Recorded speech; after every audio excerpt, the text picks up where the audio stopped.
A'udhu billahi minash shaitanir rajeem. Bismillahir rahmanir rahim. Alhamdulillahi rabbil alameen. Wassalatu wassalamu ashrafil mursaleen.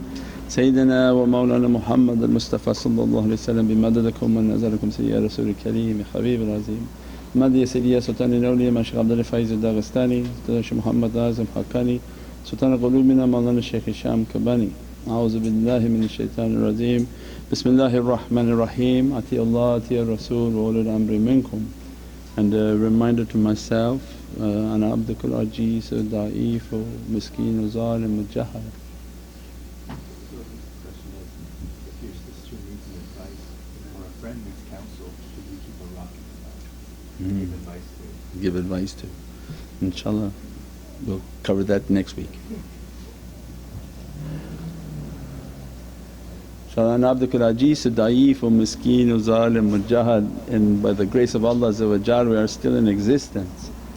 Inshallah, we are taking a path of effacement. As much as this dunya tries to make us into something, we are trying our best to remind ourselves to be nothing, and that Allah's rahmah and mercy to be upon us.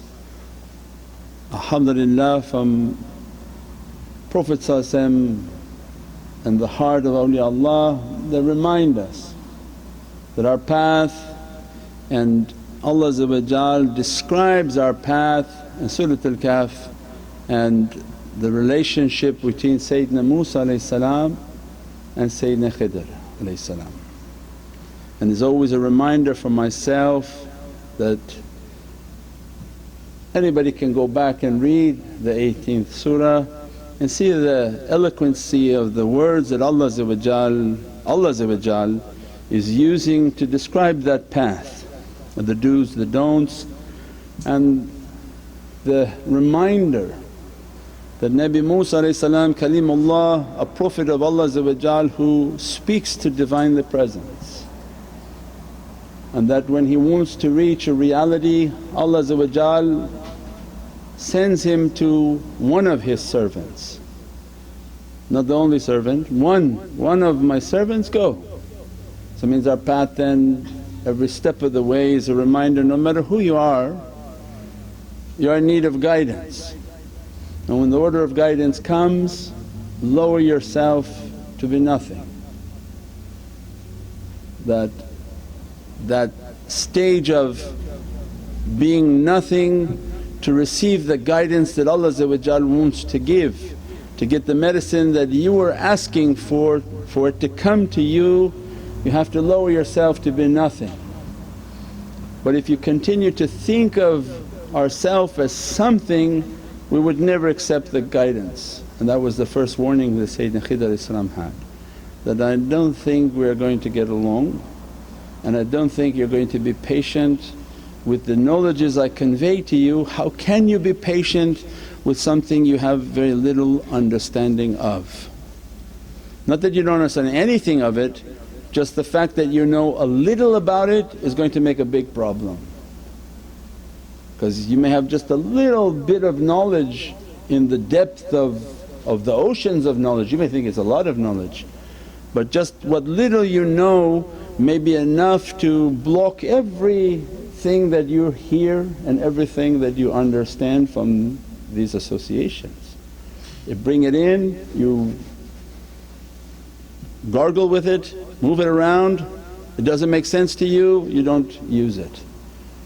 So the danger of even knowing little and how it's going to cause difficulty with the heart. That's why this path is based on samina wa atana, I heard and I obey. And companions, if anyone wants to know what the companions were like, they were the exemplars of faith, of samina wa atana. Their whole life was zikr of Allah.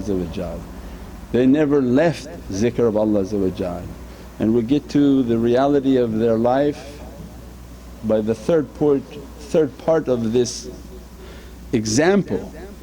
So that when Allah guides us and says, be like Sayyidina Musa seeking knowledge, no matter what you achieved of life, seek out realities and Allah, because there's no time for Allah. There's absolutely no time. Time is not relevant to Allah. So it means there must be at every moment, Allah's words are true.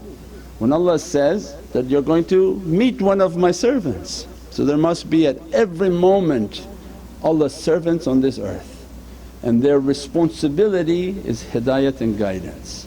A guidance, a heavenly guidance, not a dunya guidance, but a heavenly guidance in which to reach Allah's rida and satisfaction, Allah's satisfaction and enjoyment of His servant, so that He may bless the servant with what He wants to bless them. So it means then we took a life in which we are asking, Ya Rabbi, I want to reach to realities, send me to guidance. And alhamdulillah, Allah guided us to the hands of Sultan al-Awliya, Shaykh Muhammad Haqqani, his representatives, Mawlana Shaykh Hisham Kabani, Shaykh Adnan Kabani, Shaykh Muhammad Adal. That this is a big ni'mat and a gift, that these are Rijalullah, these are the men of Allah whom Allah dressed from His Divinely satisfaction. وَقُنُوا مَا صَادِقِينَ. That we accomplish what Allah is asking for us is take a path of consciousness and keep the company of the truthful servants who are truthful in their deeds and in their action. Not truthful by their words of what they say they're truthful, but in their deeds and in their actions. So then 3 tests will come into our life as that example. When Nabi Musa came to the presence of the one who's going to test him, there was a fisherman who had a boat and the boat was brought down, he was no longer able to fish. They went to a boy, the boy was slain, had to pass away. After the boy they went to a wall to rebuild the wall, and these 3 tests are eternally in our lives, because we are taking a path of that reality, and all the turuqs are taking that example that what Allah wants from them. So the first is that when we come onto that path, what Nabi Musa understood or what Sayyidina Khidir was trying to teach and to give an example to Sayyidina Musa is that this path won't be accomplished if the rizq and the sustenance is in the hands of that student. Means that boat was that man's rizq, and what Allah wanted to give as an understanding for that man, his way of making money, his warning from Sayyidina Khidir is that shaitan there's an evil king coming, he's going to take the boat. He's going to take that boat, he's going to take his sustenance, his way of providing for himself. Means that our sustenance is going to be a block to reaching our reality, because shaitan is playing with us on how to use our sustenance. It's very deep that if they don't have control over their du'a, if Allah doesn't give that control, there's no way to guide anybody, because their sustenance is deceiving them. Their sustenance makes them to feel that they're independent from everyone. Whom Allah wants to guide and truly wants to guide, He gives authority for these awliyaullah that make your du'a. And the du'a they make is that, Ya Rabbi, their sustenance is their distraction. Means lower the boat, lower that boat so that that sustenance is not coming between the guidance and the student. Make them to be in a station of need, because when they're in a station of need you have their full attention, you have their ears listening, you have their entire being, that what to do, what du'a to make, ya Sayyidi what to do for prayers. Means the whole being is moving on how to achieve Allah's satisfaction. So it means there's a tremendous reality in that sustenance, and if that sustenance is not under control they use it for shaitan instead of for Rahman. Means that everybody has an attribute that Allah dressed them from. And we said many times as the example, if you are generous, means that if in our evil life and moving towards evilness or moving towards goodness, you're still dressed by the same attribute of Allah. If Allah dressed you from the attribute of generosity, then you're the generous one buying everybody drinks. And when Allah wants to guide that servant back towards realities, their sifat that governs them has to be guided first. Means bring the generosity that you have, bring it towards Allah, not towards shaitan but towards Rahman. And that's the symbol of the boat. He didn't destroy the boat so they have no sustenance, but the prayers of their prayers in Divinely Presence is, Ya Rabbi, this is a distraction. If you lower that distraction we can begin to train.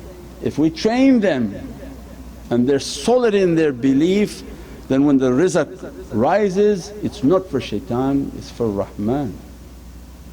And just that subject itself is a very subtle ocean. They want you to understand that the rizq that Allah once they lower that boat, when Allah sends it back it's not yours. Don't think this money of yours is yours, this money is Allah's and you are merely a custodian. The thief is the one who thinks that the money is his, it's mine, I made it. No, you didn't make anything. Allah wrote for you to have that, and you asked to enter into Islam, which is taslim and submission. So then you view in submission that this house is the house of Allah. Every house, my house, your house is Allah's home and I'm merely its custodian. Nobody takes it with them. I'm a custodian of the silverware, of the china, of the car, of the cash, of everything. Let me to at least try to use it in Allah's way so that I be a good trustworthy custodian, not a thief thinking I'm just going to take everything, putting everything in a bag and stealing it and going like Qarun into my grave with all my treasures. Where are you going with that? Like your Pharaoh with all your treasures, why he was doing like that? No belief. The believer, he leaves everything outside his grave and say, bury me empty-handed with just a sheet on me, not even my fancy clothes. Except some of my saw one of the big people from a different faith, he got buried with some nice shoes. Beautiful, he had like beautiful red loafers. Where are you going with these shoes? You're going to Allah with your shoes? So why Prophet brought us, no, you go naked and just a sheet to cover your hawa, your embarrassments, so that you're not raised in Allah's presence to be embarrassed. So it means that rizq of ours is not ours, it's Allah's. So they train you, be a custodian of that rizq, be a custodian in which you use it for Allah's. Take for what you need, take for what your family needs and use for Allah's. Then the second test that Nabi Musa and Sayyidina Khidr went to, once that's being continuous in our life, continuous testing in our life is in that subject, then they take us to the second test. And ask, Ya Rabbi, that if the student want to reach your reality, this bad and wicked nafs that little boy symbolizes, if that nafs is never going to be slain, no matter how much you teach them, how much you do zikr, no matter how much you do practice, if that bad nafs is not brought down, there's no reaching anything. So it means then izzatullah will give a permission, no, that nafs will be slain if they follow what you're teaching. And they're coming for their zikr, they're doing all of their awrads, they're doing all their practices. As they're accompanying you, these lights begin to dress, they begin to dress, they begin to dress. Instead of that little nafs becoming a powerful giant, it's being destroyed, it's being brought down. That the wickedness, like the naughty age, where whatever you say it disagrees, whatever you say it yells back at you and screams at you. Imagine that at 20 years old. The wickedness continues to grow. So means then by the authority of Allah because they're asking, if you want guidance, these three have to be under control. The rizq shouldn't be a distraction for the servant. Have you ever tried to guide a rich man? He doesn't sit and listen to you for anything. He feels himself to be Pharaoh. They make one du'a, his wealth can disappear in a night. And that was also in Surah Al-Kahf. When the one came out and he said, "Oh, I have lots of land and I have a lot of boys. You're so pious you have nothing." And he said, "Oh, I think you should have said, MashaAllah, la quwwata illa billah." And by the next day all his wealth was destroyed. Means in an instant Allah can take everything, then you'll be on equal footing and your account empty and looking at your shaykh now what to do. But they don't want that, they don't want hardship. So means that system has to be in place. Then too the wickedness of the character, Ya Rabbi, this nafs of this person is very wicked. If the du'a is not accepted, that nafs will never come under obedience and ihtiba. And they see it, and we said before, they see the nafs in everything we do. From the way we talk, the way that we act, the nafs always wants to be identified, always wants to be known, and they can see it. We see a normal person, they see like a vicious lion that waiting to attack. I said there's a nice video of a lion tamer, he's in a cage and there's 4 lions. He's distracted with one, the other one jumps on his head. And that is the way of guidance, that as soon as you begin to guide there's 80 lions in the room. Not sweet and soft loving people, there's 80 nafs that are looking to find something wrong, something to attack. Means at all times they're vigilant over the character, the bad character of people. If Allah not accepting their du'a that, Ya Rabbi send your tajalli, send your light, send your blessings, send the nazar of Sayyidina Muhammad upon us, so that this bad characteristic is laid to rest and becomes subservient to Allah's will. Then the third and the most important, why Allah brought it for the third, is they came upon a wall that a father had left inheritance for his sons. And Sayyidina Khidr came to rebuild the wall as the servant of Allah, and Nabi Musa asked, why we don't charge a fee for that? Why we don't charge for doing Allah's work? And our life comes for that example that one, who was the father that left this treasure? Means that Allah has a treasure for everyone been set aside.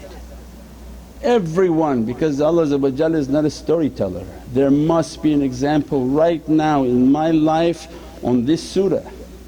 And Allah says, yes, I have placed the treasure in everyone's heart. Alam al-Qur'an khalaqal insan. Before I created your being, I gave all these knowledges of Qur'an unto your soul. I placed that treasure and I've dispatched awliyaullah to cover it, so that shaitan doesn't take your treasure and begin to disperse it and make you to work for him sending out information. But Nabi Musa was asking, why can't we charge for that? And Sayyidina Khidr asked him, why didn't you charge when you got the well and brought water up for a wife? He saw some women, he thought maybe that if I get the water from the well so that I can water their sheep, maybe I can marry. You were in need of something and you were of service to Allah and you did your khidmah.